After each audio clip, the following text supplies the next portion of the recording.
Good evening. I now call to order the meeting for the Somerton Parks and Recreation Commission for Wednesday, August 19th at 6:05 p.m. If you'll stand and join us for the Commissioner Vasquez, if you'll lead us. I pledge allegiance to the flag of the United States and to the republic for which it stands, one nation, indivisible, with liberty and justice.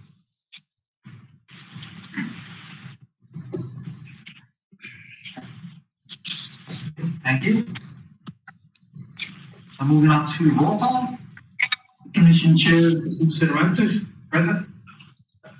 Commission Vice Chair Olegario Zazueta, Present. Commission Secretary Historian Francisco Vasquez, Present. Commission Member Juan Duran, Present. Commission Member Joanna Ezra, Present. and Commission Member Victor Calderon.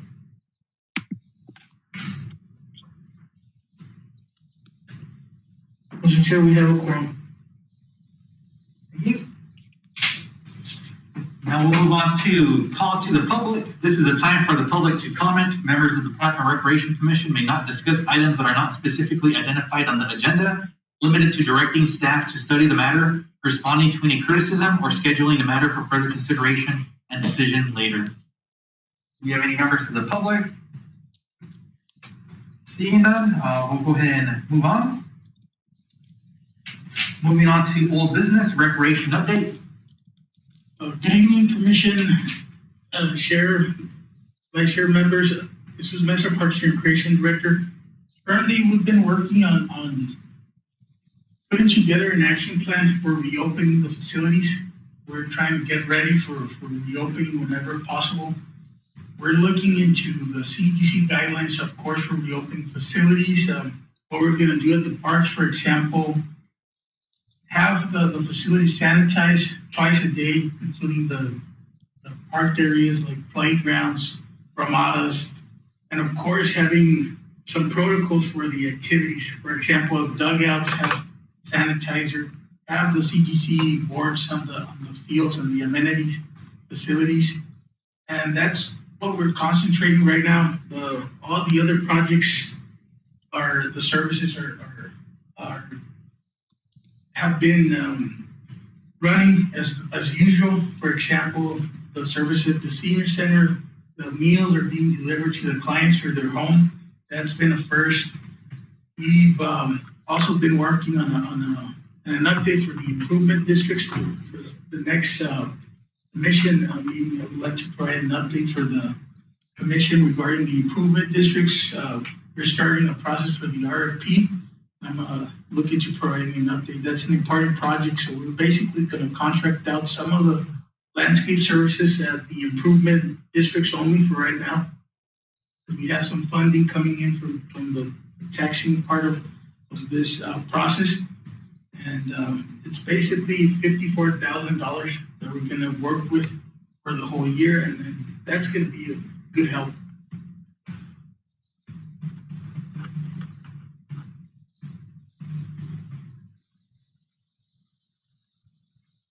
Any questions or comments from any of the commission members? Oh. Sorry, I have a comment in this. The idea of going back, reopening, that's great. My only concern is how often the desanitation actually will take place. Okay, but the virus is by contact, so if you clean at 10 a.m., by 10:30 we'll be already with somebody. Yeah. So that's one of the things that sometimes even myself in the classroom I have to, after every single meeting with staff or parents, I have to sanitize my area, and I noticed I've been doing this very often. Okay. I wanted to stay, where I am right now, free of the virus. I hope still free, but yeah, it is needed, but we have to take baby steps, I guess. Really not to move forward really fast. We're going to be doing more worse than good.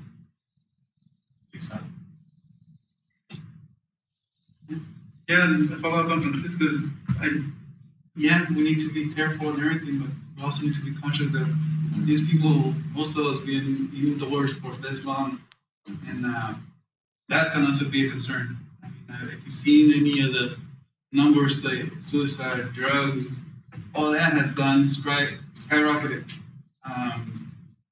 And most of it has to do with being isolated for so long. You do need to see other people. I'm not saying go hug anybody that you see, but we do need to open up something for our community so we can go out.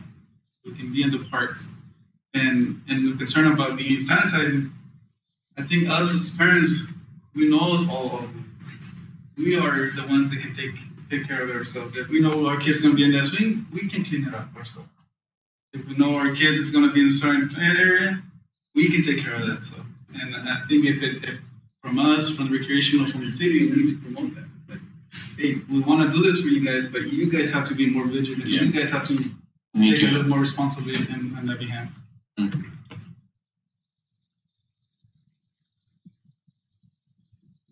Yes, that's something that we're taking into consideration. Of course, we're following the direction of City Council and the guidelines recommended by CDC. I don't see an immediate reopening. We as a department want to be a little bit prepared. We want to be ready to follow the guidelines that are being recommended by CDC and do our part so that participants, hopefully, that are going to be involved in our activities are as safe as possible when reopening and they feel comfortable going into our facilities. And something that I want to mention too is that the community center project is almost finished.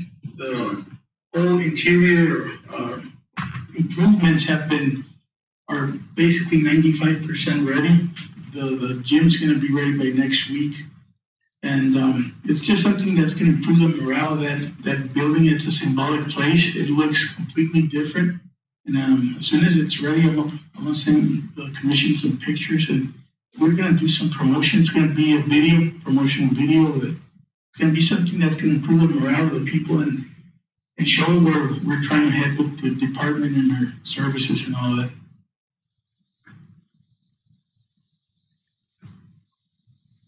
Yeah, I mean, echoing what's already been said, I mean, there's two sides to every coin, right? But kind of building off of what Commissioner Zazueta mentioned, I mean, we can't stay inside forever. At some point, we got to take personal responsibility and be able to follow proper guidelines ourselves.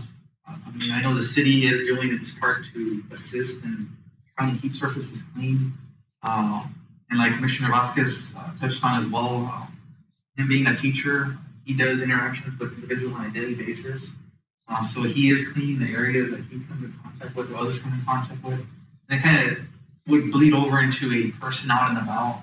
If they're going to be using a piece of equipment or a facility, then, I mean, the expectation would be kind of to also sanitize after they use it. Don't expect somebody else to come behind you and do it. Kind of use I guess what you would call gym etiquette. You know, if you use a piece of equipment, you wipe it down before you leave it. But nonetheless, I mean, good points that were brought up. Eventually, we hope that this will pass and we'll be back to some form of normality, whether it was pre-COVID or a modified version of it. But that's at least my input on this. Any additional comments or questions from our commission members on the phone? No.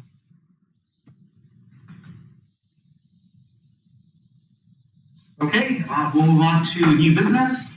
Item number 1, presentation of upcoming activities and recreation COVID-19 action plan. Mr. Mesa.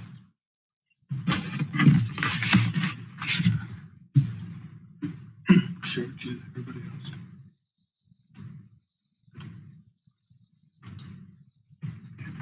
Perfect. I appreciate it. Good evening, Commission Chair, Vice Chair members. This is Mesa Parks and Recreation Director. As you can see on your screen, I'm sharing a presentation. that our recreation division put together, along with Gustavo and Oscar. They worked together on this pretty hard, and following some of their ideas. They're a young man that like what they do, and they wanted the best for Somerton, and they were actually the ones that put this together. They couldn't be here. Gustavo had some personal matters to attend, and our specialist is working on some promotional videos at the site. But as you can see, this is, we have to be in this together and be ready to front this situation one way or another. We are going to reopen in the near future. I'm hoping we're all going to be here and healthy and ready to go and serve the community as we always do. And this is what we have in mind for the reopening. It's basically an overview, but we want to provide the commission with our ideas, what we're trying to get at, and hopefully have a plan that's effective and practical for the community. This is basically, we're going to have to follow guidelines by CDC, by City Council, with the commission, any recommendations, put them into effect, make sure that the people, when they're practicing an activity, there's some protocol, there's some safety involved, and there's some practices that are going to help prevent further spreading of the COVID, because it doesn't seem like it's going away completely soon. And any questions, comments?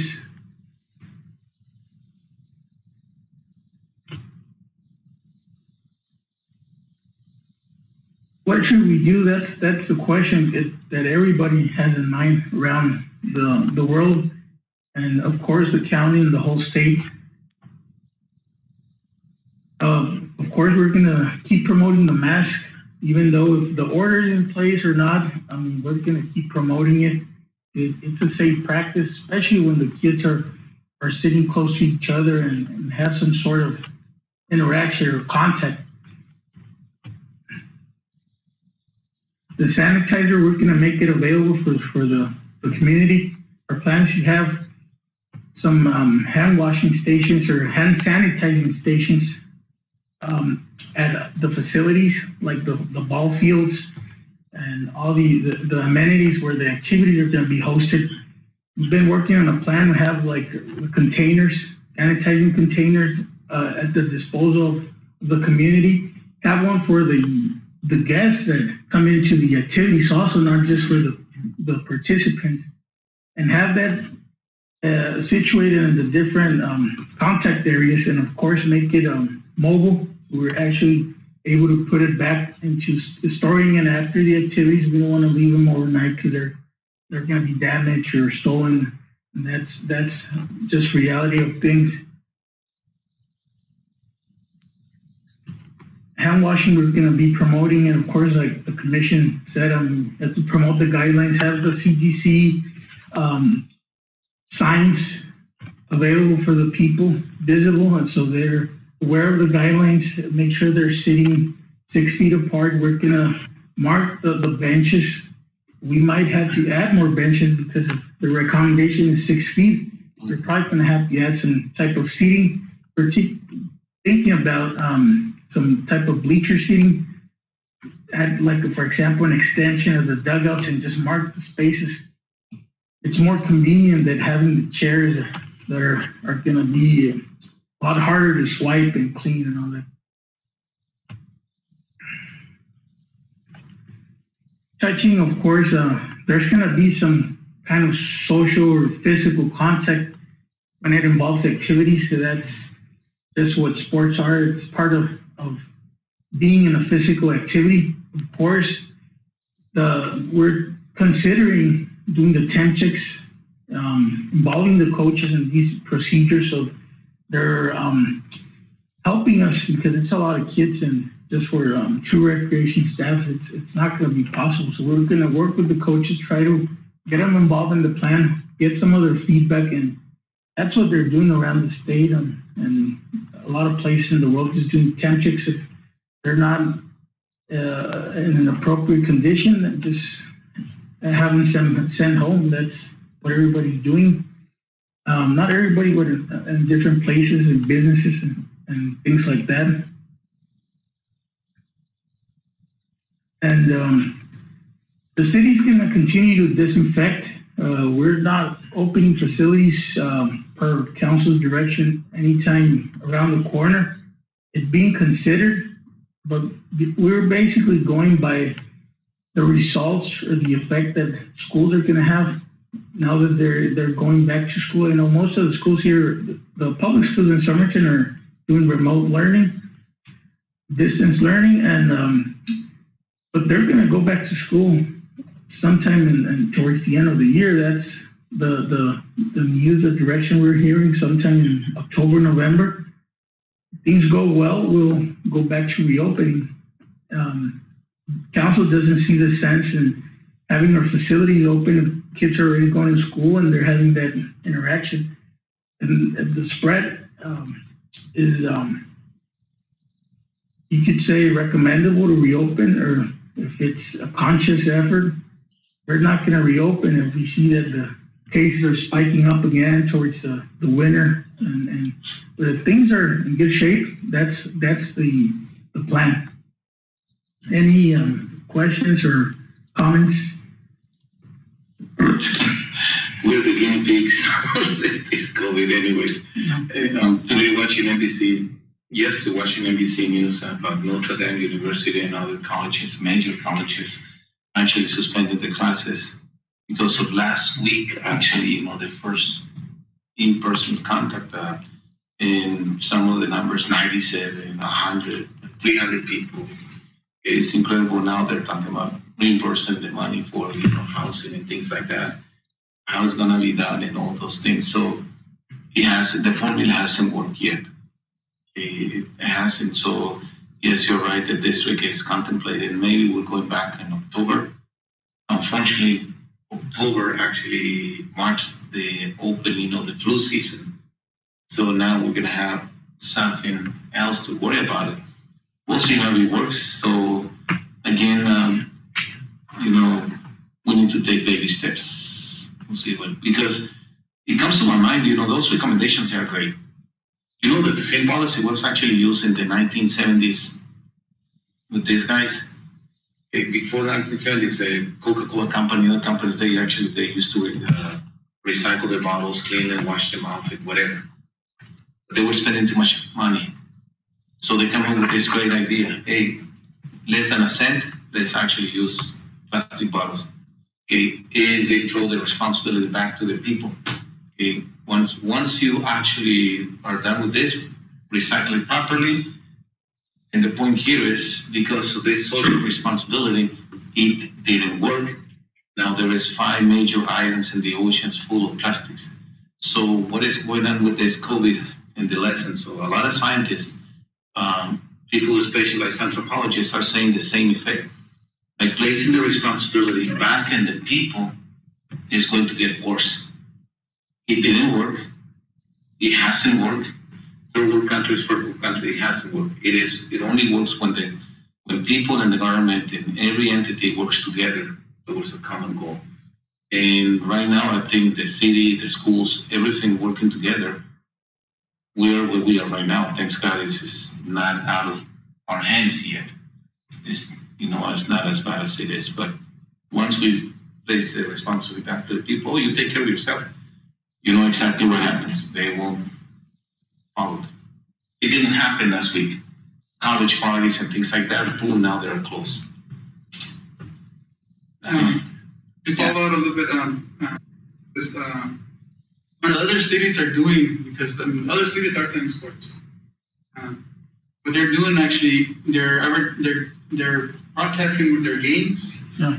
They're opening up the outfields just to provide more area for the parents to go watch the games. They're trying to keep other people from going their own game, immediate family, to go watch the games.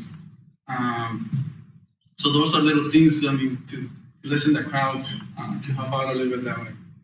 But I don't agree with taking my rights just because somebody else can handle their rights. So, but there's ways we can do it so we can keep our kids as safe as possible. And there's certain sports we shouldn't be playing. I mean, there's sports where you're pretty much hugging each other, and I mean, there's no way you can avoid that type of physical contact or stuff like that. But there's some sports that they can't, where the contact is very minimal. And like I said, we need to give the people a way to release their stress, to just be about. I mean, keep your distance and everything, wear your face mask and everything. But I mean, we need to provide that. Yeah, I agree with Commissioner Vasquez. We can't give that to the people because I do every morning. I do something good with my kids. They share and they're all sharing. They're having parties. They're going to San Diego. They're doing all this. It's like a lot of people don't agree with this. I mean, like you said, everybody has a right, and a lot of people don't want to wear masks or not wearing masks. But you can see the number of deaths. Thank God that our numbers have got down. But I'm pretty sure as soon as we reopen school, everything's going to go back up. We're going to go back to the way we were, because some people don't believe in it. And yes, we have to hang in there a little bit longer. But it's true. Like, I like your story about the Coca-Cola and the plastic. I never heard of it. That's a pretty good analogy. And I agree with you. It's just people, they don't care, or they just had it. And ¿sabes qué? Que me muera, no le hace. But then they get other people sick. So I just wanted to say, agree with Commissioner Vasquez on that. Hello, can you guys hear me? This is Joanna. Can you hear me? Yes. Oh, okay. So I want to also chime in that I guess I want to make sure that if we're going to have safer sports, that those safer sports are going to have an accountability with the coaches and the students and the parents, because I agree with most of the commissioners saying, I mean, when you open up the schools and they're not even having that physical contact like in sports that you have, we're going to have outbreaks, because I've watched the news everywhere else. It's going to happen. That's just common sense. Everyone should have it. So it's going to happen. So if we're going to do sports, yes. So if we're going to do sports, then what are the sports that are safer, and what are the actual procedures for safety from COVID-19? Because as of right now, we know how you get the virus, right? We all know, we're all educated on how we get the virus. So we know that even attending a class at school is exposure to getting the virus. We know that. And we've seen it in the news that huge outbreaks. So I'm really concerned for our schools reopening up, but I'm also concerned about sports, because neither one is safe. So what are we going to do, procedures and accountability wise? Because the outbreaks, as long as you have the students interacting, you're going to have an outbreak. So what are we doing consciously to prevent that? What is the accountability system? Just accepting. Yeah, I mean, taking into account what's already been said, I mean, in reference to accountability, at this point, I don't think that, I mean, you can't really hold a parent or a coach really accountable fully for a child or someone that may or may not be sick, because it could be that they don't show any symptoms, but they're still carrying it, or they may have touched a contaminated surface or spreading it that way. Because I guess what I'm getting at is, once you start using the words accountability and whatnot like that, that kind of goes into that scary ground of overreach. And I do get both points that were made by Commissioner Vasquez and Commissioner Sesweta. I mean, middle of the road it's a hard decision to make. And as far as like Mr. Mesa touched on, there are certain sports that right off the bat would be considered dangerous because infection is highly probable. Like, let's say wrestling, because you do have person-to-person contact on it, versus, let's say, soccer or tennis, or even baseball. To a certain degree, that infection is not fully controlled, but you have a bit more oversight on it. Mm-hmm. So I guess being middle of the road, I mean, I do see both points, but once we start going into that accountability, and I've seen other places that have mandatory waivers that need to be signed, that turns into kind of a overreach and turning into a very legal society. I mean, it boils down to individuals should have some sort of responsibility. Not full responsibility, because as it was touched on, I mean, you have individuals that don't care at all. They may not wash their hands. They're picking their nose and shaking hands and all that stuff. Because aside from COVID, there are other dangerous diseases out there, especially in our area, such as like tuberculosis, that always gets put on the back seat. Not to kind of pick on any individual that may have experienced that or have that, but there are other dangers out there. The flu is coming up as well. I mean, because if we were to follow every single precaution and guideline, then we'd be living in a society that's locked up 24/7. Because everything out there is dangerous. I mean, I want to interject on that, because it's not about fear of everything and fear. No, it's not about that. It's about the pandemic. So in the pandemic, we're all educated on the data and how it gets transmitted. So we need to take that into consideration for creating procedures and also identifying what are the safe sports, and having those procedures in place and training and accountability. Why? Because we are responsible for the safety of children, right? And these sports. So, I mean, it's a responsibility that we all have, humankind-wise, to take care of each other and be responsible and respectful towards each other. And it's not just like the flu. So we need to take it as it is. It's a pandemic of COVID-19, period. We're not talking about any other disease, or virus. I mean, this is what we're talking about. Amen, sister.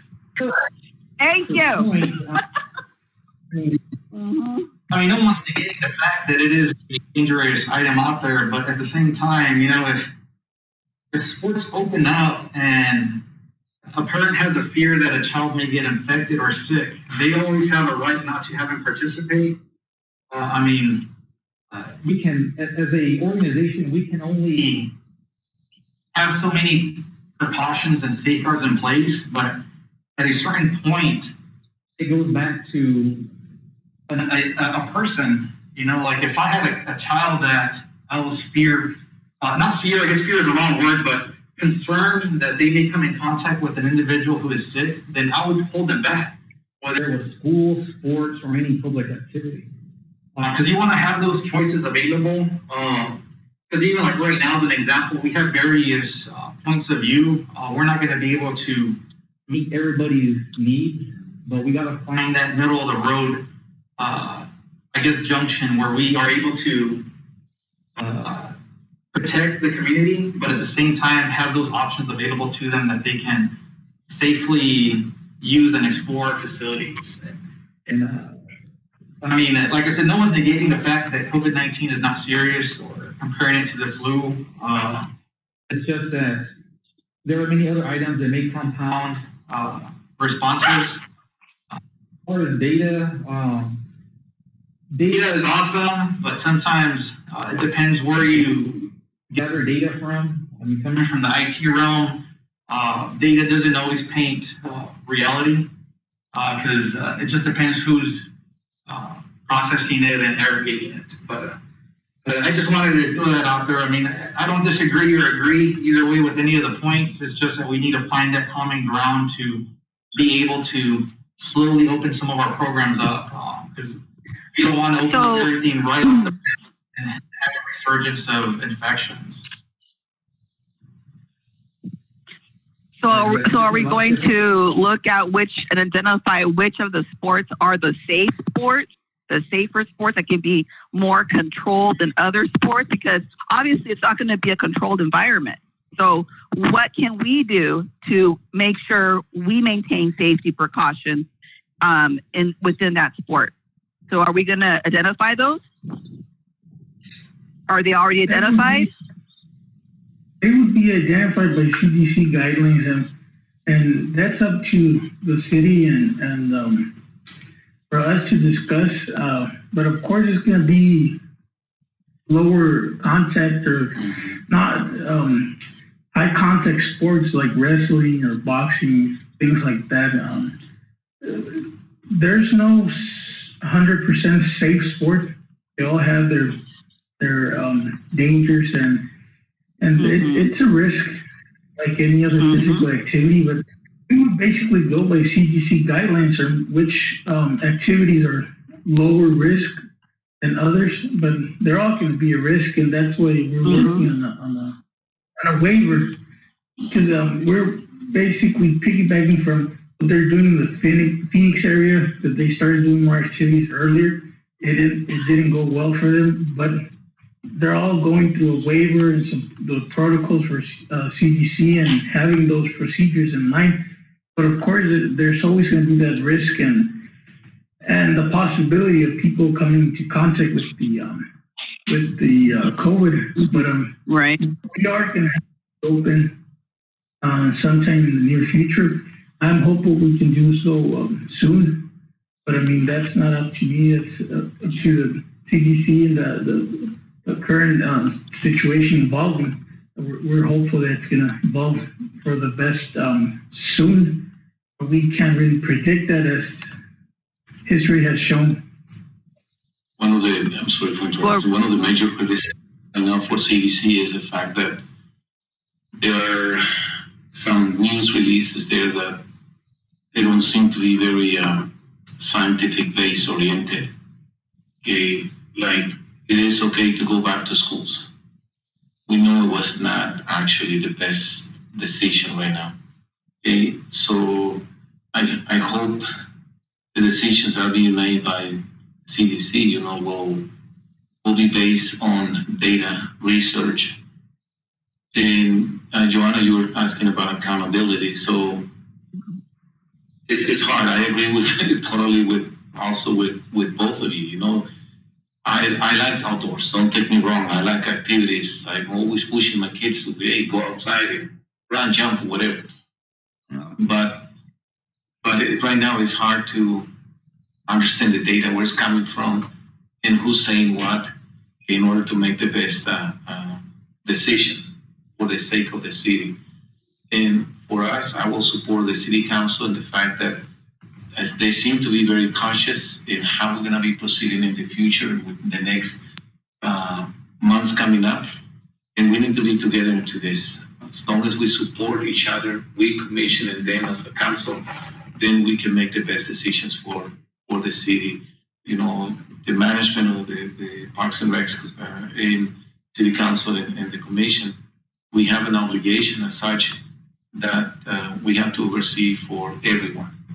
And if numbers go down and all these politicized agendas that are hidden some here and there, okay, they disappear, then I'll be more than happy to say, you know what, let's open tomorrow. But right now, it's just, as a commissioner, as a parent, and as a concerned citizen, I'm actually on the way that we need to take this as slow as possible, baby steps, support each other, okay? And yes, Joanna, which sport is maybe the less contact? I was thinking of basketball, but no, basketball is actually, okay, the gym, that will be the first thing. So I think it's hard. So I like the fact that let's see how it goes with time and then take it from there.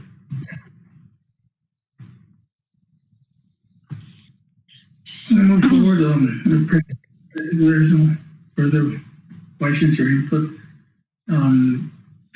This is, as I mentioned, this is just a plan that we're trying to put in place. So when we're able to reopen and we have the direction to do so, we have a plan. There's protocol, there's procedures. We can't really wait for the situation to get to that point, but we had to prepare, like, it's our obligation, like Mr. Commissioner Vasquez mentioned, and we have to have a good plan in place because it's not going to be easy. It's going to be an experiment, and like all these special circumstances are. And but the three actions that we're going to recommend, of course, is the hygiene, sanitizing, disinfecting the sports equipment before and after the use. Recommend that kids that have that possibility bring their own equipment and don't share your equipment. This is not a highly recommendable situation of sharing equipment. There's some physical contact because of the COVID, and us providing necessary equipment and wiping it down, having the sanitizer to spray down the bats, balls, stuff like that, equipment. That's something that we are going to do and we have to do. And we're going to spray the facilities. We're buying one sprayer, and we have one that's going to be used. It's more like a fogger. It's going to be used for the facilities, amenities, and have those things in place for reservations. Also for people who are going to reserve for a party, for example, the community center, we have to spray it down, sanitize it, and they're going to have to sign a waiver because, of course, there's a risk involved. Anything from a ramada to a facility to an activity, it's going to be, we're trying to put something in place in writing. And it's just something for the people to be conscious that there's going to be some risk, and make sure you take your precautions when you're going to perform a certain activity or take advantage of the services that the city provides. Any questions on these? Yes. Yes. Yes. So, Jesus, I appreciate all the thought and planning that has gone into, what all the work of planning out exactly how you're going to, be able to sanitize and keep things sanitized. And I think you're doing a great job. I just want to make sure our coaches are going to be held accountable to that, and our families and our, and the kids, how are they going to be held accountable to keeping it sanitary?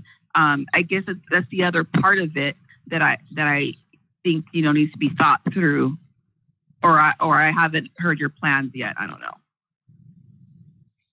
Sure, that's something that we're going to involve the coaches, because it's going to be a community effort. It's basically going to be a responsibility of everyone, because of course the more important thing is the lives of everyone, especially the kids that are young and they're barely growing. But we are planning on having all the policies in place in writing, having that educational part with the volunteers, make sure that the volunteers are aware, they're on board, and they can provide some input, because like Mr. Vice Chair Sassueta mentioned, there are some folks that are really involved. They have good ideas. We're going to listen to the coaches and make sure we're on the same page. So if we all agree and it's the best method, for example, doing the temp checks, it's most likely going to be the coaches helping us make sure all the kids are ready to go, put them in line, separate the distancing part, and make sure that before the activity starts, they're ready to go in terms of hygiene and the equipment's in place. And it's going to be basically a protocol that's going to have to be in place before each activity or reservation. And it's going to have to involve the whole community doing their part. Okay, so you can envision like training for the kids and making. I mean, why not make the parents part of it too? Training on those protocols, and they have to test out of that protocol. They have to, test out of it that they can do it, because we're going to have kids that are not going to follow the protocols. And what are you going to do? Let them be? Or are you going to, say, you know what, you're going to have to wait on the sidelines and we're going to train you again until you can do the protocol? Yeah, for safety. The kids and the coaches, everyone that's involved has to follow the protocol. That's where the umpires are going to come in, the staff is going to be monitoring, make sure. Right now, it's going to be more, when we get to that point where activities are restarted, it's going to be more important than any time in the past. But you could say, because the staff is going to be very important, that they're monitoring, they're going back and forth, they're supervising well the activities. And it's good that we're going to have an extra person now that's full time that's going to be able to be tracking and monitoring these protocols and procedures. There's going to have to be an orientation with the coaches and of course with the parents, have those meetings before the activities and make sure that everybody's aware, they know what we're trying to do. There's this orientation. They're going to have to sign the paperwork also that they're informed and they're in line with what we're trying to do. And it's not going to be anything very difficult. It's going to be a simple process that it's just going to be a matter of the people helping their kids and helping each other. This is what it's going to come down to. The people are protecting themselves and their kids. And I'm thinking when it comes to the kids, everybody wants their kid alive and well. So we're hopeful that the parents are going to do their part too.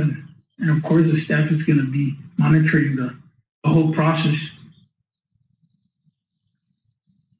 Yeah, and I think we'll also need to consider, it doesn't stop the infection doesn't stop, with the kids.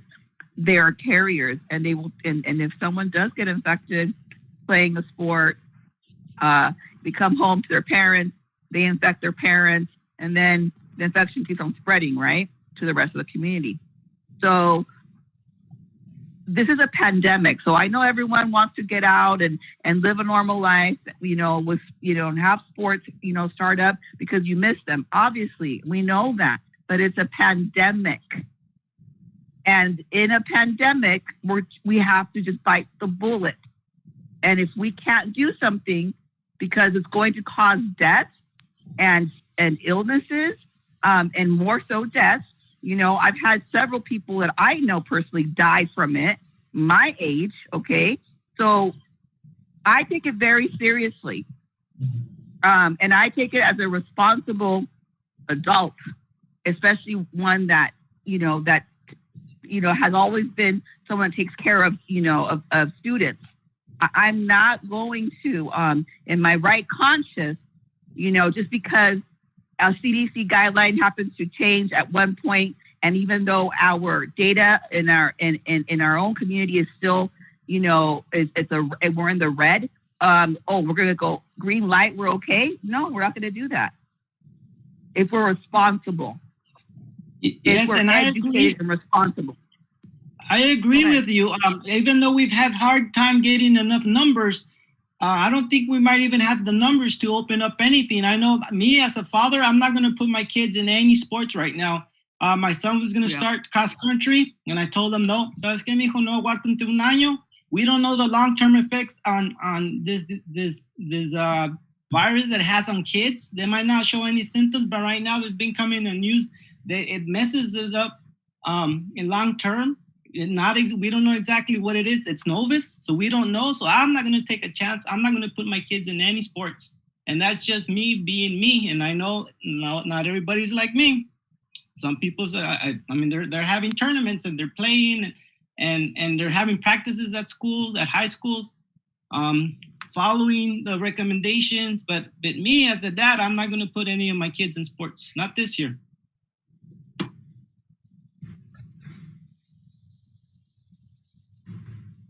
I appreciate all the input, and it's all good feedback, and we're trying to make sure everything's sinking in and take the best approach. Any other comments or input on? As far as the waiver, maybe it's more for legal, but doesn't our hold harmless clause kind of cover that already? Where, you can't come after the city if you get injured, sick, lose a finger, arm, eye, by participating in a sport. And I only bring it up because if you have one specifically just for COVID, they kind of may scare some people, whereas if it was just part of the hold harmless clause, it's already in play, or it's easier to kind of swallow, because it makes it no different as far as liability and risk management is concerned, because it still protects the city from any lawsuit should someone get sick based on people not following guidelines or whatever it may be. Because at least from my perspective, I think that would probably be a coverage for Parks and Rec programs, because it would have that fulfill that risk management aspect of it, and liability for the city's insurance is no different than if your eye fell out because you got hit with a bat. I mean, well, not to say that it's nothing, but I mean, the city wouldn't be on the hook for it as far as legal is concerned. But it's just a question out there, like I said, because I mean, just to kind of keep everything in one package and not have stuff just branching out to different items. Like I said, it might be more a question for legal, but maybe it's something interesting to maybe bring up just to see if it can be packaged in the same hold harmless clause that's signed when a person signs up for a direct program. Just so it doesn't have that separation of only being for COVID-19. Because today's COVID, it could be something else down the road, a mutation or something different, and we're not having a rediscussion as far as liabilities and coverage. But then that's all I had. Like I said, maybe it's a question for legal, but maybe something to throw on the table. That's a good idea. If possible, it's more convenient, more paperwork and more waivers. But the C-19, it's a very, of course, very critical and specific. So that's why a lot of municipalities are just including basically a C-19 waiver that has basically saying that if you get hurt, I mean, the city's not responsible. Basically a whole harmless, they include some of the other specifics. Yeah, and like I mentioned, the more important thing is going back home when it comes to recreation. I mean, it's about exercising and releasing stress. Start doing some of that socializing as recommended by the associations and health experts and all that. But of course, we're all for the long run, which is keeping the kids safe and make sure they're going back home in better shape than what they hopefully arrived. And that's the main goal. And of course, kids are not following the rules and all the measures that we're putting in place, and so they're not going to be able to participate in the rafting. The supervision has to be very critical and has to be there in line, watching the ups and downs of the procedures, making sure that everybody's doing their part. And of course, it's a priority, the safety, not only the sanitizing, making sure that the kids are having a good time and making sure that when possible, of course, they're able to go back home in the same shape or better. And that's all we have. I mean, it's just basically an update, what we're shooting for and what we have to do as we are responsible. We're having those guidelines in place and having a good plan of action when we go back to the activities, hopefully soon, because that's going to mean that we're doing better. But I mean, it doesn't look like it's going to be anytime soon, around the corner next week or next month, but we have to have these procedures in place.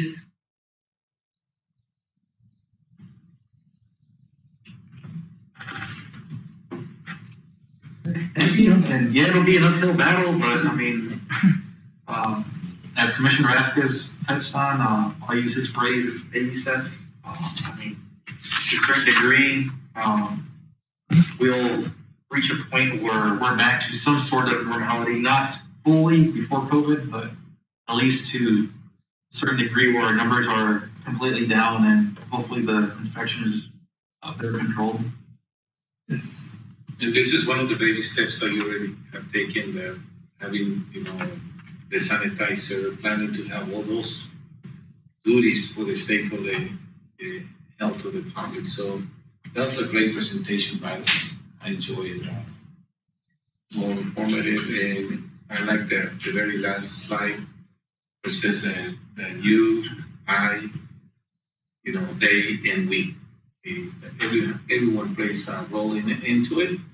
So we are in the right direction. I think we're taking those baby steps. Awesome job here with the presentation. I like it. Thank you, Jesus. Yes, I mean, I guess this is what we are commissioned.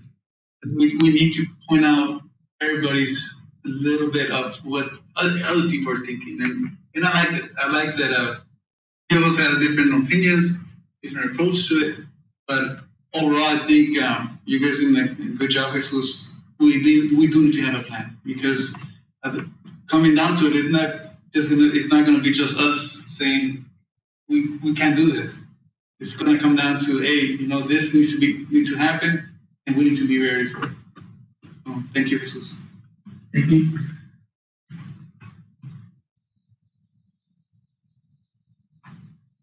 Okay, moving on to item number 2, discussion on outreach and promotional opportunities for the commission. That'll be a presentation from me, so I'll go ahead and turn over the chair seat to Vice Chair Sesweta.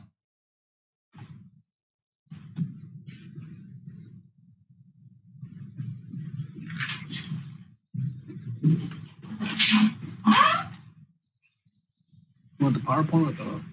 Yes. You want to share it with everybody else? Yeah.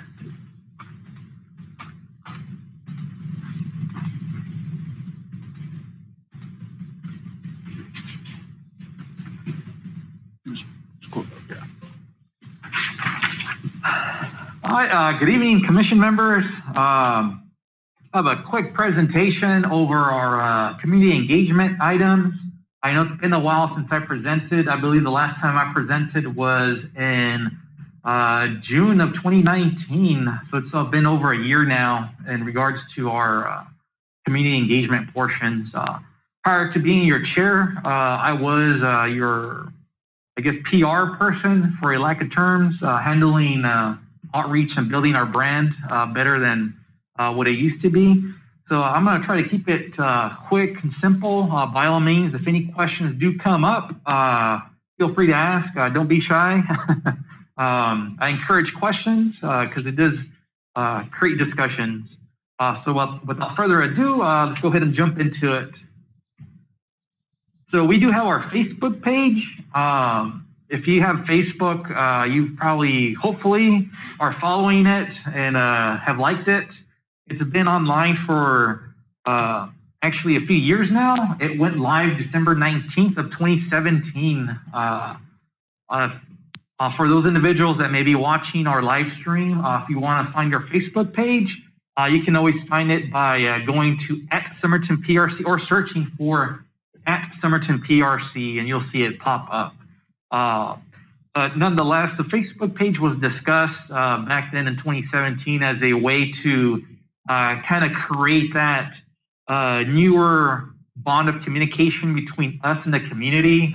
Since social media was and is still big to a certain degree, a lot of individuals have moved away from reading other mediums like newspapers or magazines or even like the mailers. They tend to get all their information off of websites or social media in general, whether it be Facebook, Instagram, Twitter, you name it. People are out there getting information via different mediums. So some quick statistics. I'm not sure if you guys can see the numbers underneath the. Okay, so this is for 1 full year. So this is from July of 2019 to July of 2020. So we haven't really grown a whole lot as far as followers, but I'm glad to say that these 303 followers that we have are consistent followers. They are viewing our page when we post items or just visit it every day as a force of habit. But as you can see, from 2019 to now, there's been a slight, but I would consider a great increase, especially since we don't do any paid marketing or paid advertising. All of our followers and likes have been organic, which means they found us via either a Google search or it popped up on the recommended pages link on Facebook.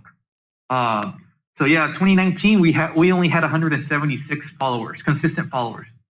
These are unique followers that follow our page. 2020, 303. Total likes, we had 169, and it's been bumped up to 295. So you may be asking, so what's the difference between a follower and a like? A like is necessarily just what it is, a like. They've clicked on our page, but it doesn't mean that they necessarily look at all of our posts. Kind of like, I know I've been guilty of it, where I like pages for celebrities that I follow, or like specific groups, like for my Jeep, or just regular activities, right? So I'm pretty sure we're all guilty of just liking pages and then we forget about it. This is where those numbers come into play. I do want to point out though that, as you can see, there isn't that much of a gap between our consistent followers and then our likes. 303 versus 295. So that is still a very good margin as far as our continuous followers on the page. Are there any questions at this point on the data that's been presented? Just a comment. Okay. I think that's really neat that it went up to 303 from 170. So excellent on that, and I just want to commend your work on it, Jesus. You've always done a really good job with it, so thank you for that. Yeah, no problem. And our hope is that as we build our relationship and branding with the new Parks and Recreation staff, that our numbers will grow.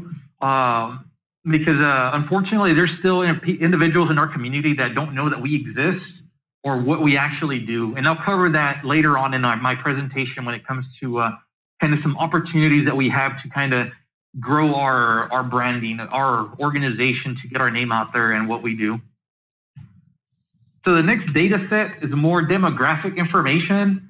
I'm a person of numbers, so interestingly enough, the vast majority of our followers are female. 71% make up that following group, with men being 29%. You can also see the age groups. Interestingly enough, our biggest age group that follows us is between the ages of 35 and 44, with the second one being between the ages of 25 and 34, which is usually your parent age ranges, which is good because we want those parents to visit the page and see the information that we're sharing that's coming from Parks and Recreation and some of the city updates that are also being posted. I did also pull a report on where the majority of our traffic comes from. The list was actually gigantic. The farthest person that liked our page, and I believe it was probably an error because there are other Somertons in the world, was from Australia. But then, interestingly enough, we've had other places like in central Mexico, all the way out to New York, California, Seattle. So even though we may have individuals that like our pages here, family members are also seeing those likes. So it's getting the word out there. It doesn't really help that because, I mean, they do live in Seattle, so I don't think they'd send their child to Somerton, Arizona to play soccer or baseball, but nonetheless, our footprint is growing every day. So interestingly enough, the vast majority of those individuals that visit our page are from Yuma, though. They at least are registering from Yuma at 155 of those users. Somerton, about 63 people, sorry about that. So that was interesting, and collecting the data that the majority of our visitors or those that visit our page continuously are from the Yuma area and not from the Somerton, I guess, zip code region area. And take in mind that this is using geocoding off of, not geocoding, geolocation services based off cell phones or computers. So it doesn't necessarily mean that they actually are in Yuma. They could actually be surfing Facebook on their cell phone and the cell tower is geolocating to Yuma rather than Somerton or out in the counties. But that was interesting. I thought I'd point it out. As far as language, I included that because in the past I've been asked, why do I include both an English and Spanish translation for all of our posts? It was brought up during a discussion I had with the previous individual because their thought process was Facebook translates it for you automatically, which is true, but you have to remember that Facebook uses translation services similar to Google, so the translation may not always be a true proper translation and the translation gets lost. Whereas when we translate it, it actually makes sense. Based on the language information collected, 182 are viewing our page in English, 101 in Spanish. I know it lists English UK and Spanish Spain, but that goes back again to location services and other factors that it's trying to aggregate on the back end. But nonetheless, you can see the number of individuals for both English and Spanish.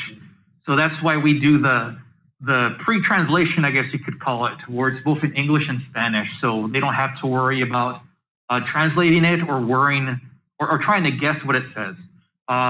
Needless to say, you will have individuals that are using Facebook in Spanish and it'll assume that you want everything in Spanish and translate, which is fine, but nonetheless, we still want to have those options available to those that are reading our posts. Especially since we are a border community, we have both English and Spanish speakers in our community, so we don't want to kind of alienate those that may not have English as their first language. You know, especially since our mission, our goal is to serve every resident of Somerton, regardless of primary language. The last item that I've included is we do get contacts via Facebook Messenger for concerns, complaints, and just general information. Those are always forwarded, of course, to Parks and Recreation staff to follow up on, but we've had a 90% success rate in responding. You might be asking, so what happened to that 10%? Why aren't we at 100? Well, that's because we also get spam messages from these bots. Since we are anyone is able to message us, we also have those web crawlers and bots that also message us like, if you click here, you'll get 100 Bitcoin, or if you click here, you'll win money. So essentially spam and phishing attempts. That's where that 10% comes into play. Our typical response time, of course, 7 hours, 1 minute, but that's an average of the overall response time for us getting back to those messages. We do have business hours automatically on the messenger, which are from 8 to 5, kind of corresponding with City Hall hours. So if a person does message us, let's say at 6 p.m., they'll get a thanks for contacting us. Somebody will get back to you during business hours. And that's where these numbers kind of come into play as well. So it doesn't necessarily mean that it took over 7 hours for somebody to get back to them. It's just an average of how of the overall messages that we've received. In total, and I don't have it displayed here, but we've received about 13 since the Facebook page went up. So we do, like I said, receive concerns, complaints, and just general questions about the Parks and Recreation program. And for those that I'm not able to answer, they're always forwarded to Parks and Rec staff. Or if it's a concern or a complaint, those are automatically forwarded to Parks and Rec staff for remediation. Any questions regarding this data set? So only outreach right now, or that we have is only to Facebook? Yes, outreach that is direct. We also have our website. I'll cover that. Unfortunately, our website doesn't get a whole lot of hits. Actually, it does, but I'll go into further detail when I get to that section. I'm like, it'll be within 2 slides. But primarily, Facebook is our I guess, flagship way of reaching out to the community. Any other questions? Can we have like a follow-up to this of maybe creating a little campaign on Facebook for involving our community in sharing their, what they desire to see, right now with sports and, well, not right now, but when it's safe, like just kind of having a little more like engagement. We can maybe plan a little campaign of that, like a follow-up. What do you think? Yes, and I'll be covering that as well in the future, the upcoming slides as well. Because there was a few recommendations that I'll be making as well that kind of focuses on this portion. So it may or may not answer that, but once I get to that slide, then you can say yes, it answered my question, or no, I still have a question, but I think it may answer those questions. Okay, thank you.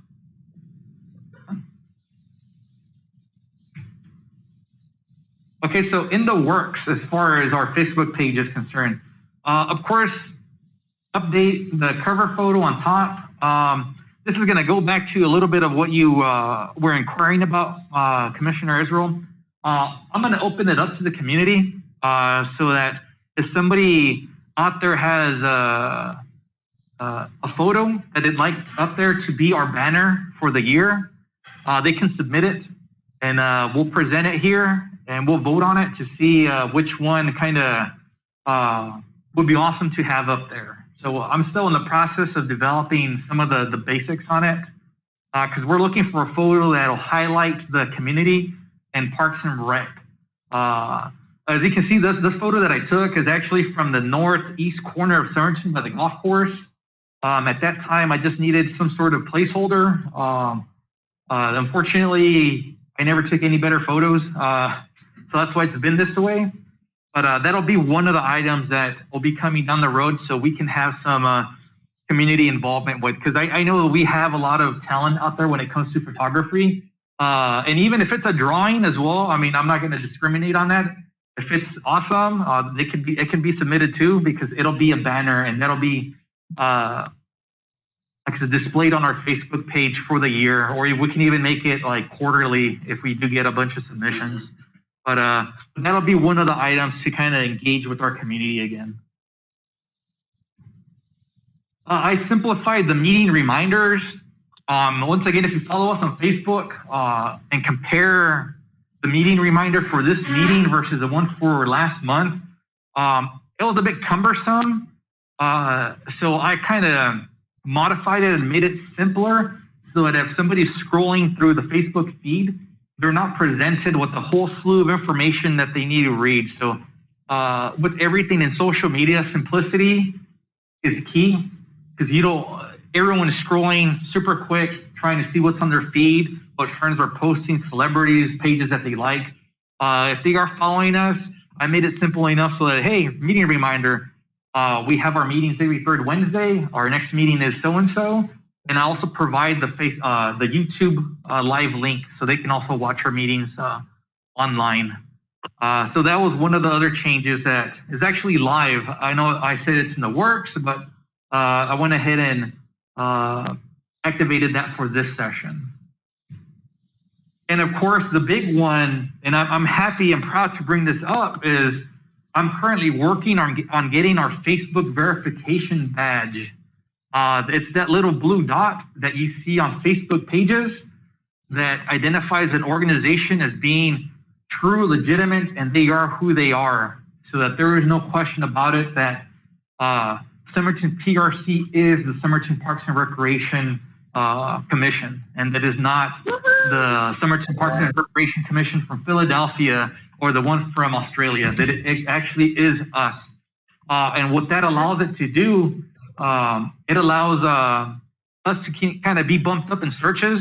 The funny thing I found out though is if you do a search for Somerton, it autofills Somerton Parks and Recreation Commission before it autofills City of Somerton or the Parks and Recreation page, PD, or Fire, which I thought was interesting. That means that we do get a lot of traffic where the analytics side does assume that you are looking for the Parks and Rec Commission rather than the other city services. But that was not to ring my own bell, but Jesus, that was a search. That was a search not done on your computer, on a different computer. Correct. This was done on a different computer. I do have certain individuals that I use as, I guess you could say, guinea pigs when I do changes to our website and Facebook page, because I know that they're not continuous followers, and it does pop up on their search feeds. And depending on when you search, if you also go to Google and do a Google search and type in Somerton, and hit enter, we're amongst the first couple of search results that pop up there. Like I said, that was just interesting. I don't mean to toot on my own horn or anything like that, but it just means that we do get significant views to kind of bump us up as far as search results are concerned. But going back, I'm working on that to get the Facebook verification badge. Plus, it goes back to branding. I mean, it adds that level of trust for individuals to hopefully interact with us more, because they know they actually are interacting with the commission and not some fake phantom page that's been brought up, because we do have a lot of those, or pages that have been abandoned. Because unfortunately, there is a city department that does have like 2 Facebook pages, and you don't know which one is the live one. But we want to move away from that, or not kind of fall into that same category. Because once you lose that level of confidence and trust, it's kind of hard to get back from an end user, or in this case, our citizens, especially if they want to reach out with concerns or complaints. Are there any questions regarding the 3 items I discussed at this point? I like the idea with the pictures, because I'm sure there would be a lot more engagement. So that's a really good, really nice idea. You know, there is actually coming up on the September 21st, on the equinox, and then the sunset. I didn't know that the Somerton, the main is actually lying east-west exactly in parallel. So that would be a perfect opportunity for someone who loves photography, to actually take a picture of sunset in Somerton from the main avenue. Imagine that it's actually the sun sits right in the middle between the buildings. I was walking actually last year, and I happened to be right there. I wish I had a camera with me. The cell phone, I couldn't take it, but someone has like a photographer's camera. They will be able to actually take that. I haven't seen that. And literally, I like the idea of one instead of yearly, so we give chance to more people to actually interact with us. Yeah, and like I said, I've seen outstanding photos taken by everyone, especially at the county fair. I don't know if everyone has walked through the tin building, and they have the photos that have been entered. There is a lot of talent out there. So our hope is to kind of inspire that and have individuals submit so that they get recognition, and hopefully plant that seed of, hey, this is something I can continue doing, or hey, my hobby is awesome and I'm getting recognition by the commission and those who visit the page. Or even having a spot, a link between the Parks and Rec Commission and the pictures submitted, so everyone can see those pictures, okay, in one location. But for us to select one of those pictures to have it as a main picture for our page. That's great. Any additional input or questions? Okay. So moving on to our website, we do have a commission website that is separate from City of Somerton. That's been online for just over a year now, more or less. We are currently using the free version from Wix. As you can see, that's why our address is somertonprc.wix.com/home. It's kind of a mouthful, but nonetheless, we do have the website, and it is updated with the several sections. The most recent section that was added was, of course, the Census 2020 section, kind of doing a basic overview of it. It is both available in Spanish and in English. The top right-hand corner allows you to select Spanish. And once again, I don't believe in using the auto translation portion. So everything that's been translated in Spanish was actually translated by me and one of my helpers. So it will make sense. It's not going to be an auto-generated translation where you're reading halfway through it and it's like, yeah, this doesn't make sense. But nonetheless, traffic on it though has been on the low end. We average maybe 18 to 20 visits a week. That's not a whole lot. As far as it being unique, half would be unique, and they're just being redirected from other pages, Google searches, or from Facebook themselves, or from the Facebook page itself. I do have a few recommendations for the website. Going back to, we are using the free version. My recommendation is to upgrade from the free version to they call it the unlimited package, which equates to about $17 a month. And what that, I guess, costs,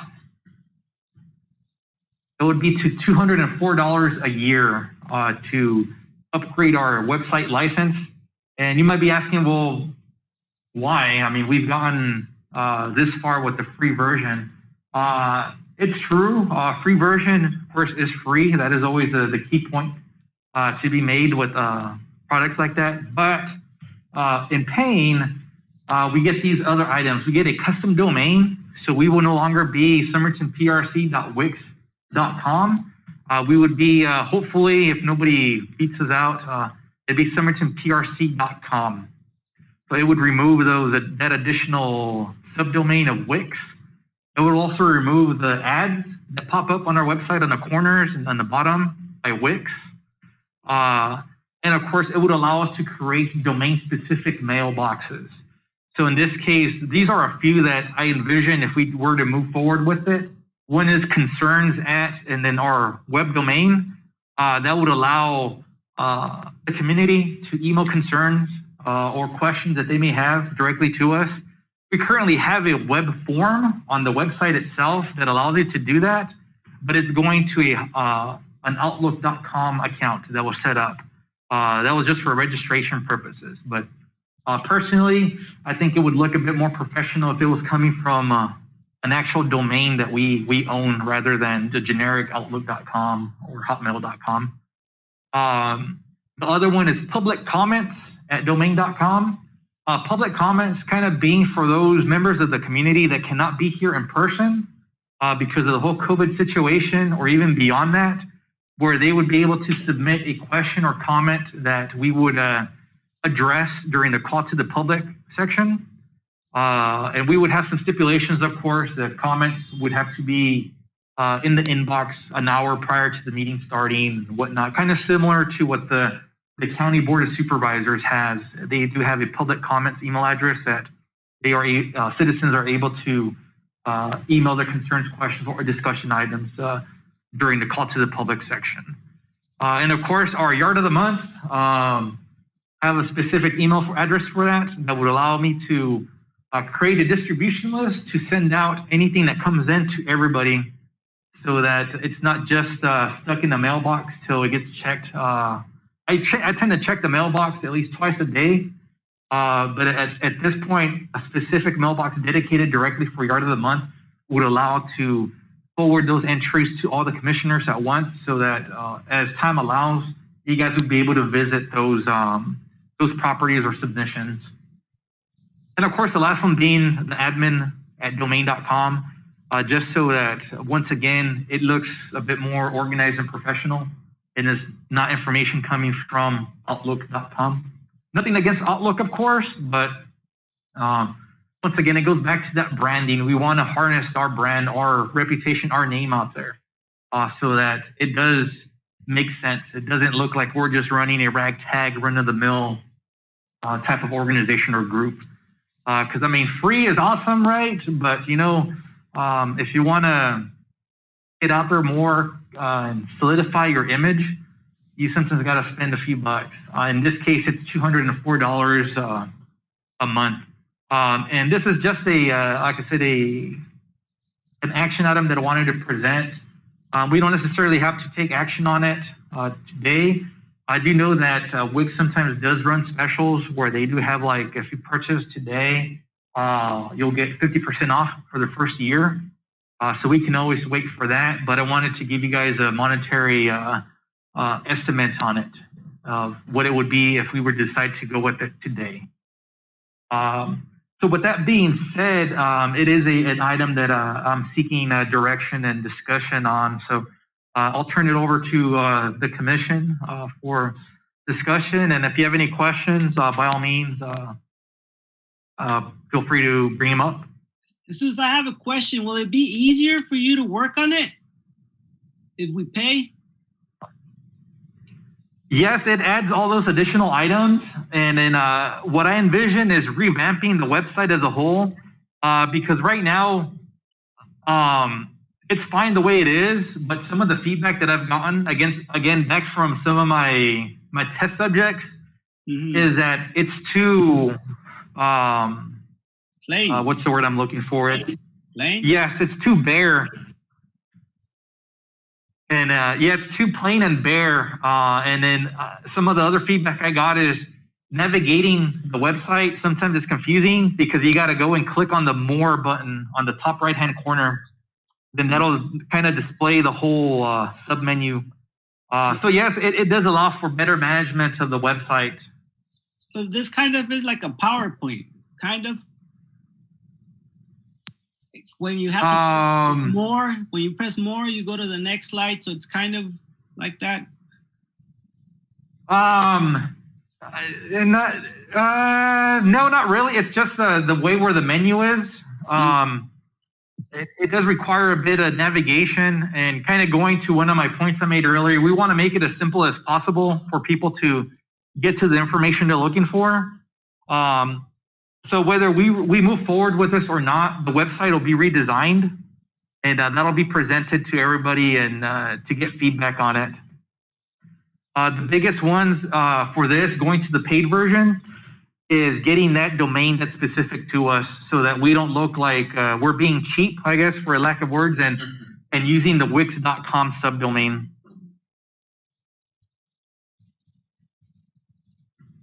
You read my mind when you said cheap. Yeah, as I've seen it. Yeah, having a free domain that doesn't, with ads on it. Sometimes, on Facebook, you're doing a great job in matters of the translation. When I tried the website, the translation wasn't that great. Okay, and yes, you're right. I guess Facebook, it was more friendly to me to use it. And the website wasn't that that's right.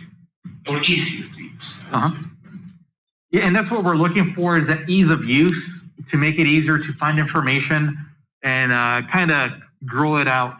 Right now, there's some areas that require a bit attention, like on the, let me see if I can jump onto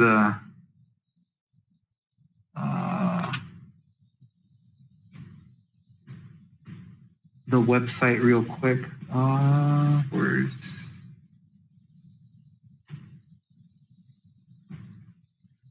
the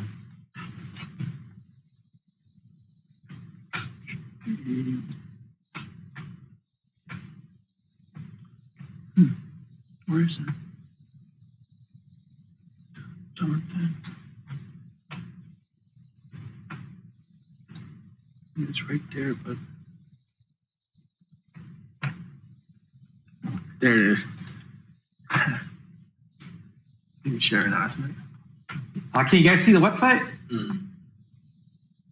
Yes. Okay, so this is what our website looks like right now. We do have that banner on top reminding everybody that facilities are closed, and if you have any questions, to contact the Parks and Recreation office.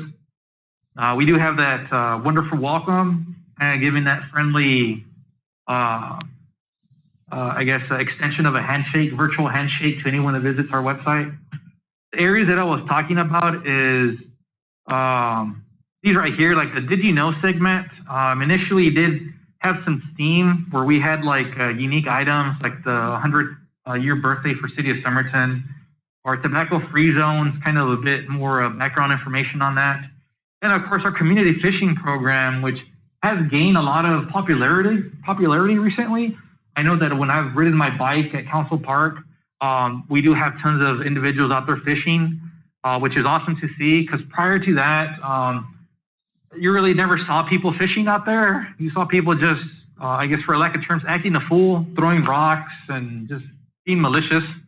But this is one of the items that goes back to that, engaging with the community again, kind of opening it up and see if any of our residents have any unique facts for the city of Somerton that they'd be able to share. If it's like something that's been passed down as far as the family history, or even historical photos.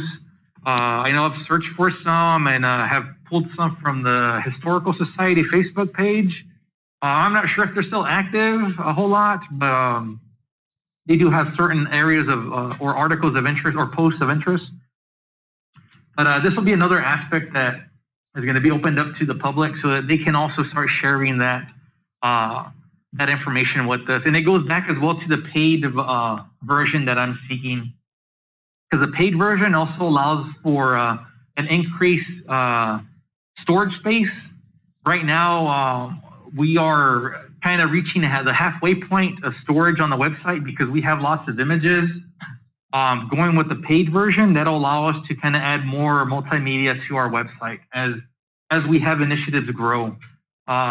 Commissioner Vasquez kind of touched on having a gallery for those who submit a photo. This would be the perfect place to upload it, where the public would be able to kind of click on the photo, and if the photographer or person provided a small bio or explanation to the photo, we could also attach it there. Going back to, we want to highlight those individuals in the community. But this is an area that kind of fell dead because we didn't get a whole lot of input or feedback.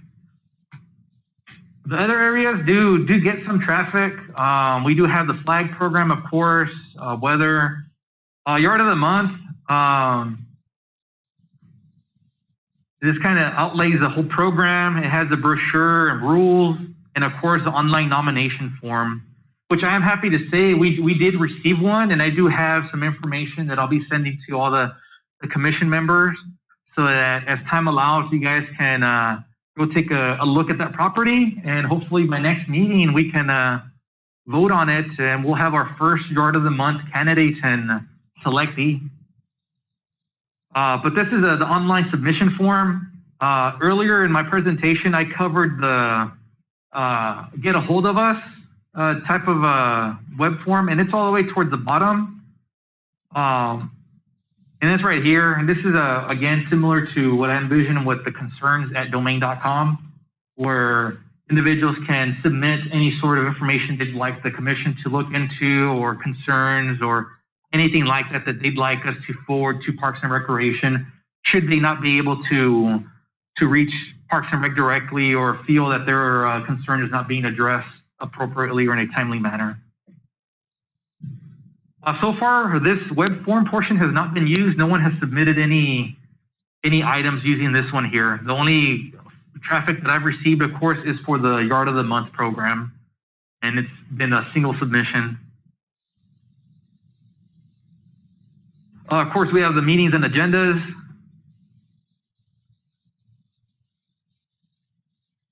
Oh, it's taking and it's just a redirect to our meetings page. Since we have the free version, it doesn't really allow us to upload anything.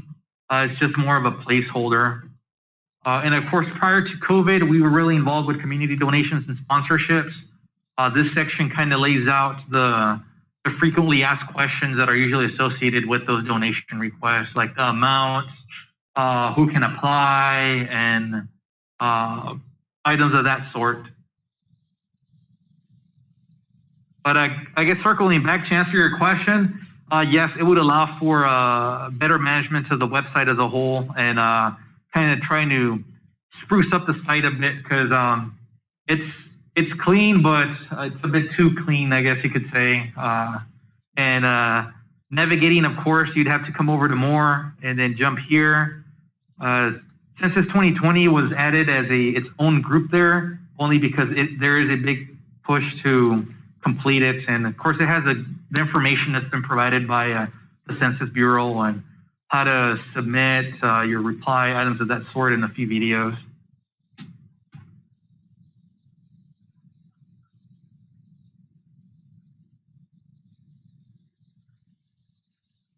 But yeah, with that being said, are there any additional questions or concerns I can address?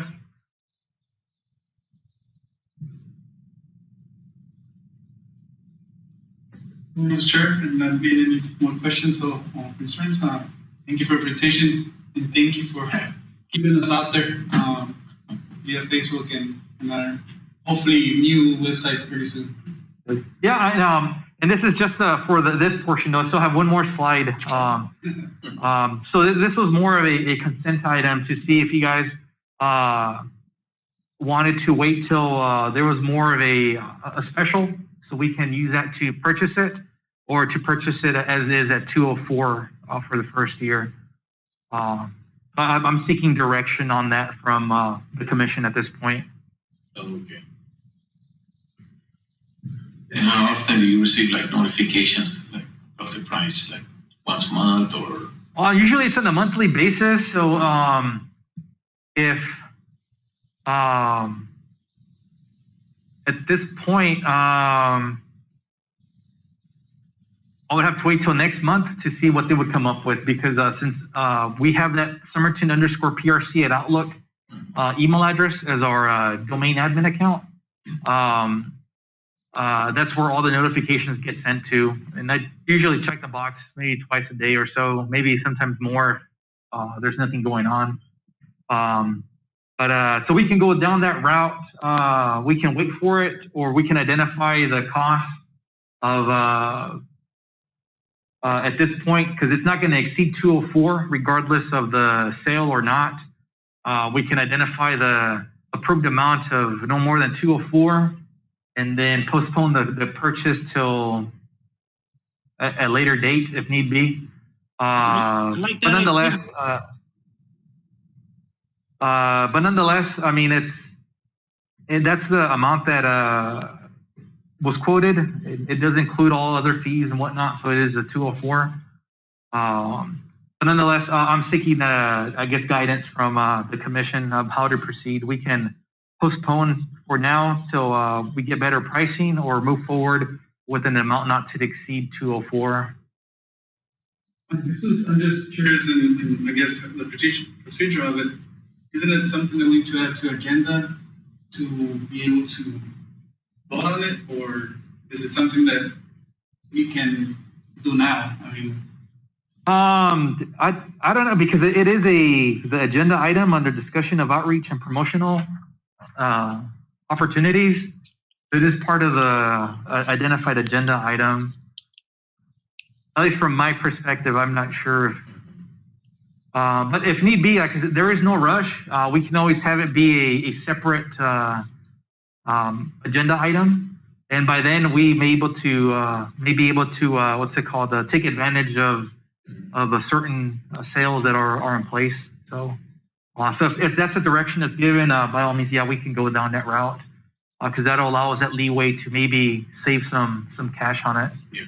So probably you're gonna bring us better news next time. Yeah, hopefully that is the intent.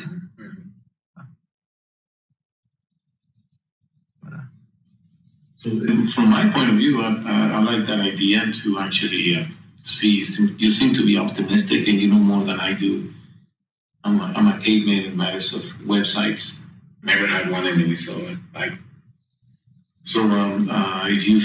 you know, we can actually put on the agenda for next month and see if you. But what you're looking at this moment is actually to help you make a decision in the future with the max of 204, just in case if there's nothing cheaper than that. Am I right? Yes. Even if the direction is we will add it as an agenda item, then that'll suffice for the next meeting. Because yes, and one of the other added items is I can now add additional administrators to it. More than likely, it would be yourself, since you are the secretary historian. So as more information gets added, you'd have access to certain areas to upload information.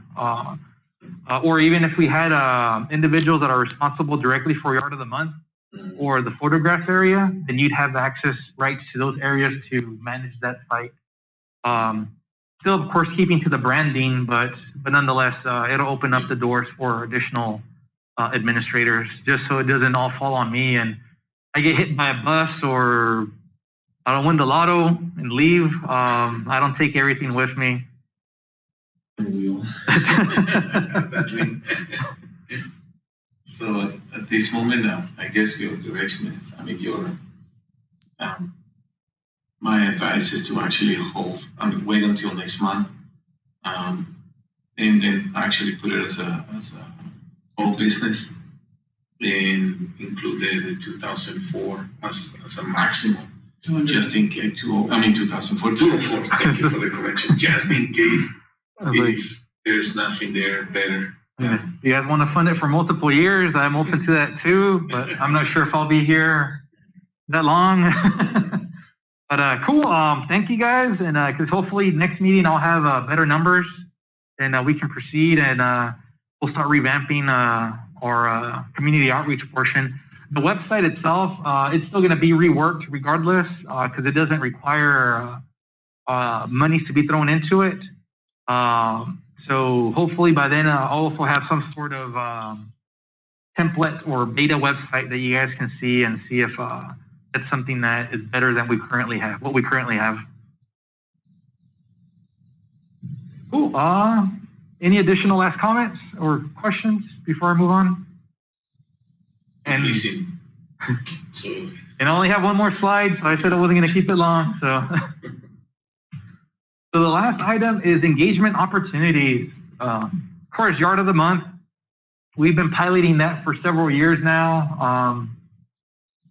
Unfortunately, we've never had any individuals submit a nomination. Actually, a few weeks back, I should say, we actually have our first person to nominate. So that's a milestone in itself. I think as part of the selection process, there'll be additional recognition for being the first person to be part of the Yard of the Month program.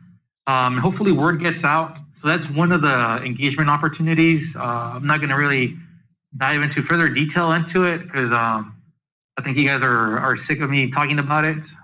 Every single time I've been up here, I'm talking about Yard of the Month. Community give back events. That is a big one that I think we should kind of work on. It's going to be hard because of COVID, the whole COVID issue though, but there are other items that we can do as a commission. I do have the pictures up there for the equipment donation that we did a while back to, I think it was an elementary school, if I remember correctly. Yeah, it was an elementary school. And then the one at the bottom, of course, was our Arbor Day celebration where we planted trees at the dog park. I do want to make a note on that though. It saddens me that those trees have died. So they were not, I guess the true meaning behind it kind of got lost when they dried up and died. Because our hope was that those trees would grow and be enjoyed by later generations in the community. But it's items like that where I think we can maybe be better at and participate in items like that. Since we are Parks and Recreation, Arbor Day and Earth Day are big ones that we can kind of celebrate and do some sort of event, whether it's planting trees and whatnot. I know some of the local landscaping companies would be willing to donate trees if we did ask via official means. Forgot the agency. I think it's the Forestry Service will also provide us free trees. But the catch to it though is I don't think they're trees that would live in our area. I think they're more for northern Arizona. But it never hurts to ask, hey, do you guys have any trees that are actually suited for the low deserts of Arizona where they can get up to 118? But there are resources out there, and that's what I mean by community give back events, kind of getting our name out there again, kind of reminding citizens that, hey, we are that link between you and the city for any concerns or questions or even stuff that you'd like to see implemented that we can bring up during discussion and get it bumped up to council. Of course, that's not to say they couldn't go directly to council, but nonetheless, we are that resource for our community members that we should kind of be highlighting. But those are two examples of items where we've gotten accolades from. Of course, like I said, unfortunately, the trees died at the dog park. Maybe that'll be another project for us to re-explore. Another one that was thrown out there was like, I know we have some retention basins that are horrible, that look horrible. It could be where we may adopt a retention basin for the month and cut the grass at least once, just to kind of give back to the community, at least to that area, so that it doesn't look ragtag. I know Parks and Rec and Public Works at some point we're also trying to keep up, but I mean, there's not enough manpower or time in the day to do it. And I think that may be another thing that we could explore. The only thing we would need as far as resources, of course, would be to be able to dispose of the trimmings and clippings. But that's another option that has been explored or talked about, I should say, that could gain traction just to get our name out there. Maybe not in the summer, because I mean, being out there, or maybe during the weekends. But nonetheless, that's what's meant by community give back events. Kind of sticking to our mission of serving the community. Of course, funding of donation requests, that's kind of on the low end right now since there aren't really activities going on. I don't expect that to have any uptick anytime soon. But nonetheless, if we do have something that comes up, that is always active and an option for our community members. And of course, the Did You Know post that I covered, that's going to be an open segment for the community to hopefully assist in sharing the history of Somerton and items like that. And who knows, those items that we collect, we could use for future endeavors, future projects. I know it's been discussed as to what to do with the old Gallagher Pool building at Century Park. Centennial Park, I should say. It's Centennial Park. I know ideas have been thrown around like some sort of museum, historical aspect to it, or a cafe. So we could maybe assist with that aspect as well if community members provide historical items for us to really highlight. That's pretty much it as far as the community engagement portions. I know there may be other items, but I didn't want to kind of overwhelm or kind of create a giant list. I know Commissioner Vasquez was working on a wine event that would have been an awesome thing for the community, but once again, COVID kind of threw a curveball to everything. So items like that, I know previously with the former events coordinator, they had discussed an art walk. That's something that we could get behind as well to kind of encourage again once the local talent. Because I'm not sure if our rec program, at one point our rec program had an art program. I don't know if that's still active. I think that would be a question for Mr. Mesa.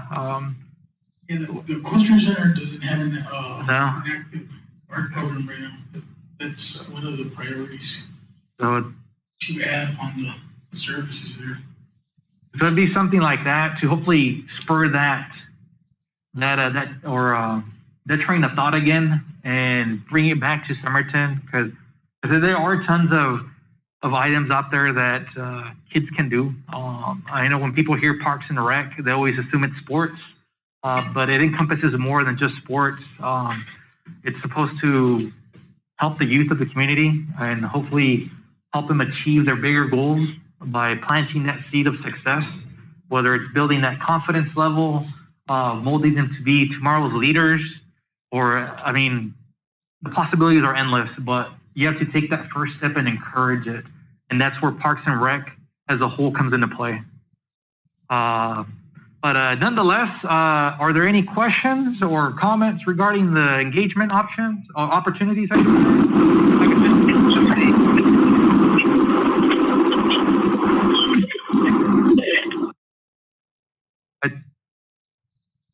Well, there's a bunch of background static to whoever talked.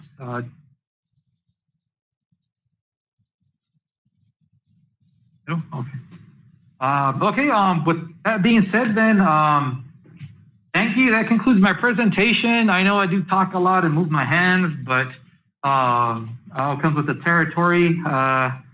But in general, we are doing a good job from where we were a few years back. Because a few years back, I remember when I first joined the commission, actually, you know what it was? The only reason I found out that they were accepting applications for commission members was because I saw it on I think it was on the back page in their legal notices and whatnot. It was hidden away in some area where nobody would read it unless you were incorporating a company or whatnot. But no, I mean, we have progressed, and my hope is that we'll progress even more. We do have a solid team, solid group, different personalities, different points of view, which, as Vice Chair Saswata touched on, adds to the mix, because you can't have everybody on the same page, because then everybody turns into a yes person, and nothing ever comes out of yes people. Nothing constructive comes out of it, at least based on my opinion. I'd rather have individuals that bring their points of view and express them freely than not do it at all, because then that defeats the whole purpose of being a commission member or a member of any board or organization. But I'll take it on my soapbox. Thank you guys. Actually, one last thought on the community engagement, and it's more for Mr. Mesa. I believe we have 2 or 3 seats open for commission members. That would be another item that we would be highlighting as well, just to fill those vacancies, because I know for at least, I believe 2, actually one of them has been vacant for over a year now, which is unfortunate, because at one point we did have multiple applicants that had applied before our number was increased to the number it is today. So that'll be another item that will be highlighted. I know Parks and Rec was looking into it and moving forward with it. Hopefully we'll be able to fill those seats and be a complete commission again. Yeah, let's hope it's not as hard process as it was for me, because I actually I applied for this when I saw the opportunity back in May, June. Then in July was received, and then on December I was appointed. So it's a very long process. So I don't know why it took so long when there were actually vacancies available. Okay, so in this case, for example, when we were doing the Christmas night, right here at the Centennial Park, the DJ who was actually hosting with music, he was really into it. He loved the Christmas tree. He was excited about it. Hey, this is wonderful, how can I get involved, in the commission? And I recommended, we do have just go for Parks and Recs at the office and ask about it. And probably he didn't show up, that's why he's not here with us, but he generally willing to be part of the commission. And I said, you know what, we do have actually 2 vacancies. That was back in December. We're still the same here. Just a question for the commission. So we currently have 4 spots available. We are 6 right now. 1, 2, 3, 4, 5, 6. So we're max is 9. So there's 3 openings.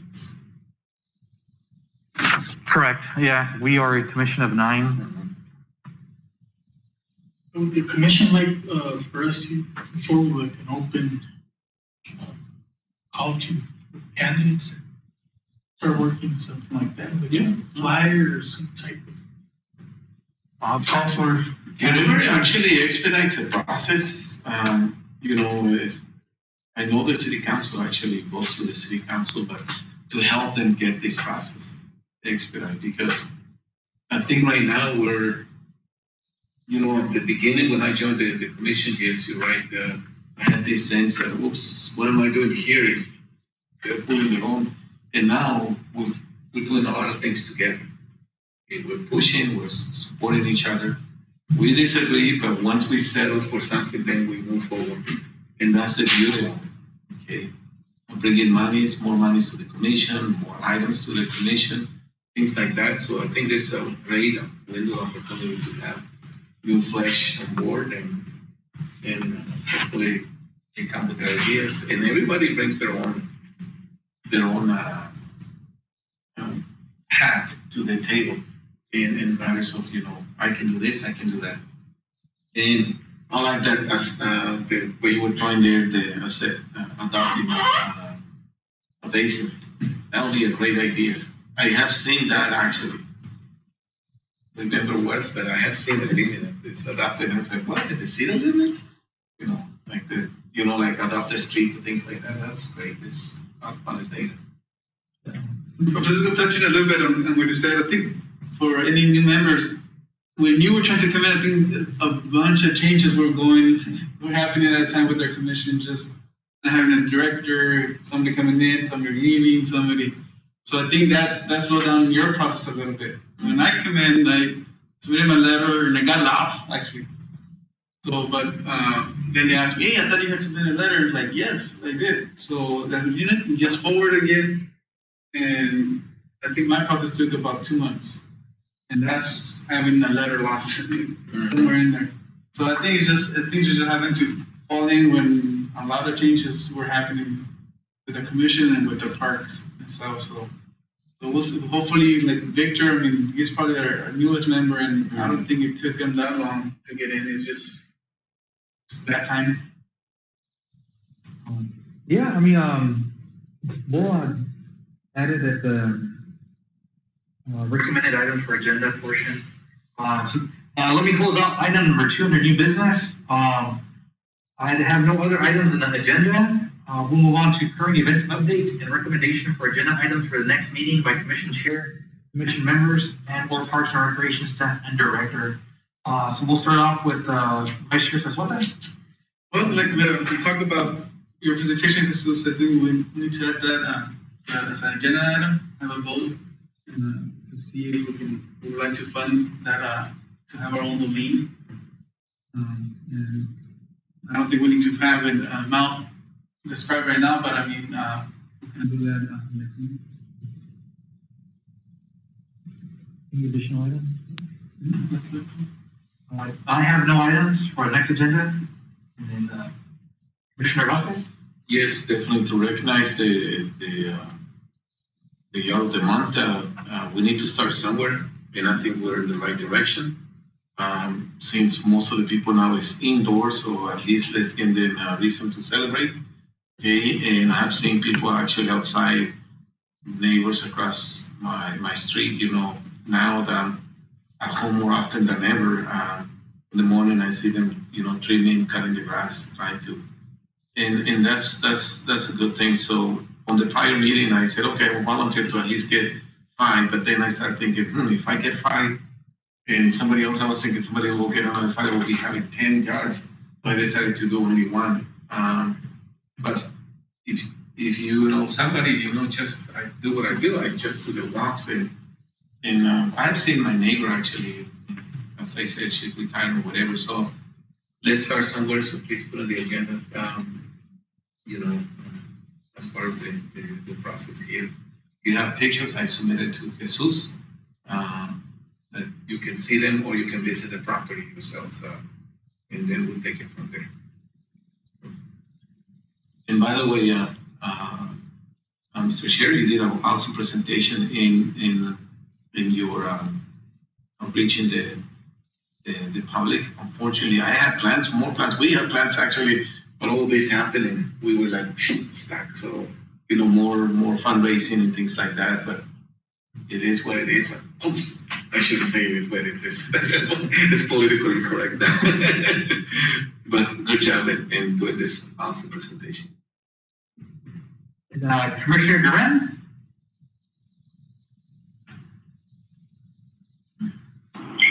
Duran or Joanne? Oh, I was muted. No, I have nothing. Nope. Okay. Commissioner Israel? I'm good. Thank you for all the hard work, the teamwork.